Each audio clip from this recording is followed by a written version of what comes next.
테슬라가 FSD 판매를 중단했다, 무슨 문제라도 생긴 건가 했는데 그게 아닙니다. 오히려 FSD 진입 장벽은 낮아졌고 현대차그룹을 비롯한 레거시 기업들한테는 치명타를 줄 수 있는 내용입니다. 여기에 또 하나, 모델 Y 6인승이 국내에 출시된다는 소식 이미 많이 들으셨죠? 여기에도 중요한 포인트가 많이 들어있습니다. 사실 이렇게 되면 전망이라고 할 게 있나요? 테슬라가 올해 한국 전기차 시장을 장악하게 될 거고 레거시 기업들은 더욱 힘든 한 해를 보내게 될 겁니다. 여기에는 현대차그룹도 포함될 가능성이 크죠. 오늘은 그래서 FSD 판매 중단 이후 기대할 만한 건 뭐가 있고 6인승 모델 Y가 불러올 변화는 뭐가 있을지, 이런 얘기들을 해보려 합니다.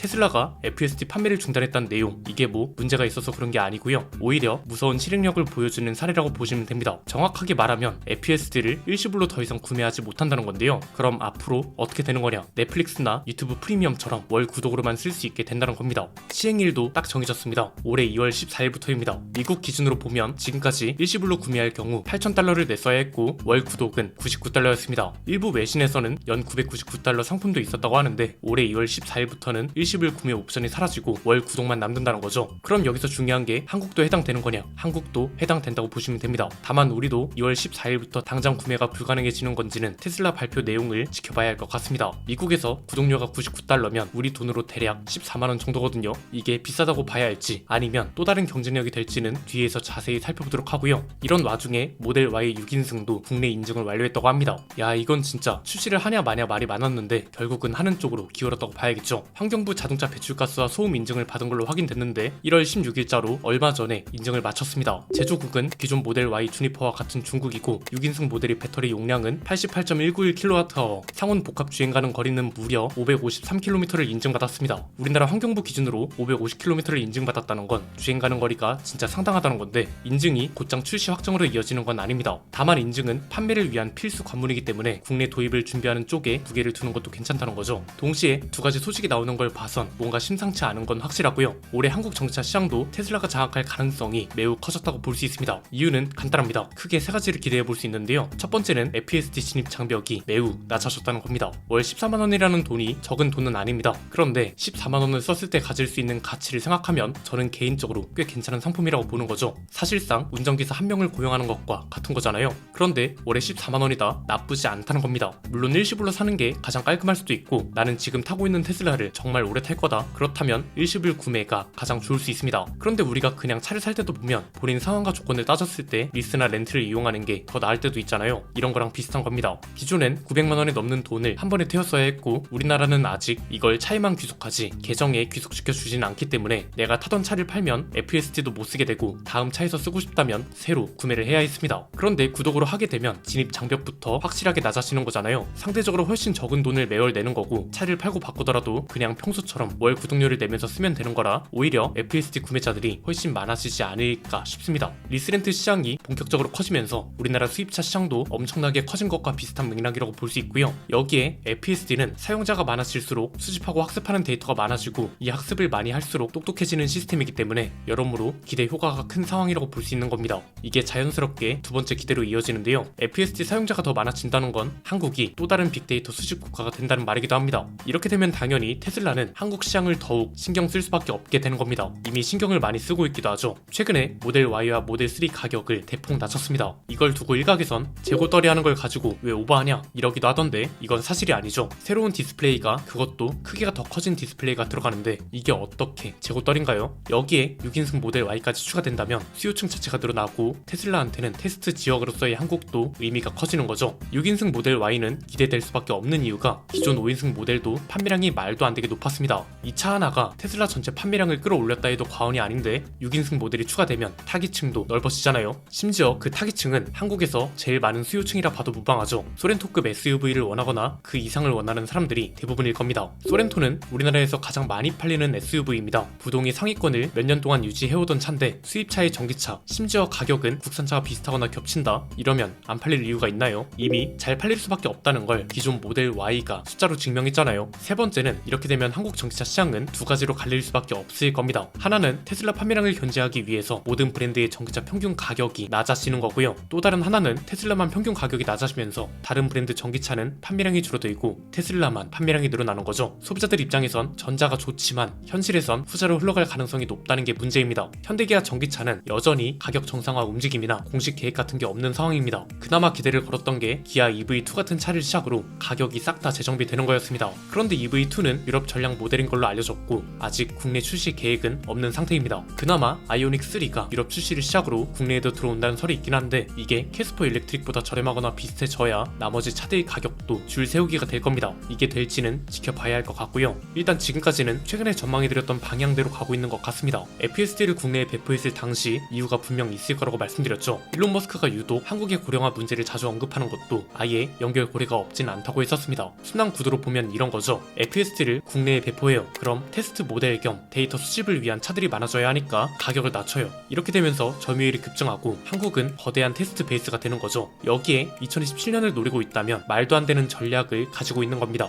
2027년이 어떤 해냐? 정부가 자율주행 실증 도시를 만들겠다고 목표를 정한 해입니다. 이 시기에 맞춰서 중국 생산 모델 Y까지 FSD를 쓸 수 있게 된다면 파급력은 당연히 커질 겁니다. 이미 FSD 진입 장벽을 낮추고 6인승 모델 Y까지 출시한다는 건 한국을 대놓고 공략하겠다는 뜻이기도 합니다. 이미 작년 한 해 동안 5만 대를 넘게 팔았고 단일 모델 판매량을 놓고 봐도 현대기아차를 압도했고 브랜드별 판매량으로 봐도 해외 브랜드 기준으로 3위, 국내 브랜드 기준으로 봐도 르노코리아, KGM, 쉐보레보다도 많이 판 겁니다. 그래서 올해는 더 높은 판매량을 기록할 수밖에 없다는 거죠. 이미 조건도 더 좋아졌죠. 항상 말씀드렸던 안전 기준 5만 대 제한 폐지, 이게 꽤 큽니다. 기존엔 5만 대까지만 FTA 안전 기준이 적용됐는데 이게 폐지되면서 5만 대 이상을 팔아도 한미 FTA 기준을 적용받을 수 있습니다. 한마디로 제한 없이 많이 팔아도 된다는 겁니다. 여기에 만약 미국 생산 모델 Y까지 들어온다면 FSD를 바로 쓸 수 있는데 가격도 훨씬 저렴한 차가 들어오게 되는 거죠. 중국 브랜드도 많이 들어올 예정입니다. 테슬라 입장에서 이 차들까지 견제하려면 가격이든 뭐든 신경을 더 쓸 수밖에 없을 겁니다. 그래서 올해 한국 전기차 시장은 테슬라의 해가 될 수밖에 없다, 이렇게 정리할 수 있을 것 같은데 여러분 생각은 어떠신가요? 나머지 브랜드들의 전기차 가격 정상화가 없다면 테슬라 외의 판매량 상승은 기대하기 어렵지 않을까요? 댓글로 자유롭게 의견 나눠주시면 감사드리겠습니다. 오늘 내용은 여기까지입니다. 내용이 유익하셨다면 구독과 좋아요, 알림 설정 부탁드립니다. 지금까지 저는 안PD였습니다. 감사합니다.